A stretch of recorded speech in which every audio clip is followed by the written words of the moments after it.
साथियों, दुनिया कहती है कि ज़्यादा लाड प्यार से बच्चे बिगड़ते हैं।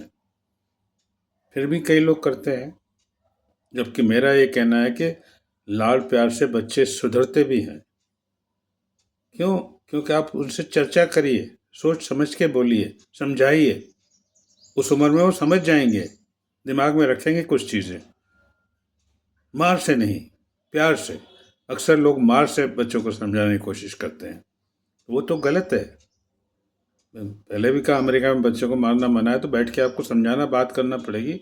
और जैसे जैसे बड़े होते हैं, एक दोस्ताना माहौल रखना पड़ेगा आपको। अब वो जमाना गया कि साहब बेटा बाप को बाप की तरह ट्रीट करे और बाप बेटे को बेटे की तरह ट्रीट करे। युग बदल रहा है। अब बच्चे का विकास, दिमाग का विकास भी हो रहा है। वो भी चीज़ें देख के समझने लगा है, ध्यान देने लगा है कई सही गलत चीज़ों पे। तो कोई बुराई नहीं, एक दोस्त की तरफ उनके सामने पेश आए तो जो भी उसके दिमाग में है वो भी आपको मतलब आता रहेगा आपके सामने। और दूसरी चीज़, कुर्बानी सर, मैं नहीं समझता कोई बच्चा आपकी कुर्बानी से प्रभावित होकर सुधरेगा नहीं या अच्छी पढ़ाई नहीं करेगा। मैं अपनी बीवी को ही बताता हूँ एग्जाम्पल, पत्नी का। 15 दिन एग्ज़ाम चलते थे उस ज़माने में। छोटे छोटे मतलब बच्चे थे, 4-5 साल, 8 साल, 7 साल। वो टीवी पे चादर लपेट देती थी, उन्हें आप देखोगे ना मैं देखूंगी जब तक एग्ज़ाम है। अब वो बच्चे देखते थे। क्या माँ बाप की इस कुर्बानी को भूल सकते हैं? मेरी बेटियों ने 12th के साथ पीटी पीएमटी की, तो एक तो गाड़ी में जाती थी बड़ी वाली, छोटी वाली को मैं कार में बिठा के ले जाता था 5 बजे, क्योंकि उन्होंने कहा स्कूल के साथ करेंगे, 12th के साथ करेंगे। मैंने कहा बेटा आप लोगों की मर्जी। तो पता चला मैं साहब उनको सुबह 5 बजे कोचिंग पे ले जाता था और कार में सोता था। 1-1.5 घंटा वो आते थे कोचिंग से, फिर वापस घर लाता था क्योंकि स्कूल भी जाते थे। तो हमारी श्रीमती तो कहना ही क्या साहब, उनको 9-9:30 बजे सुला के अपना 12 बजे का अलार्म सेट करती थी, और 12 बजे उठ के या 1 बजे जो भी जैसा हुआ, और उनको बच्चों को उठाती थी, टेबल कुर्सी पे अच्छी तरह बिठा के मुंह धुलवा के बिठाती थी और कॉफ़ी बना के देती थी कि लो ये सो मत जाना। बच्चे देख रहे हैं साहब, ऐसी बात नहीं है।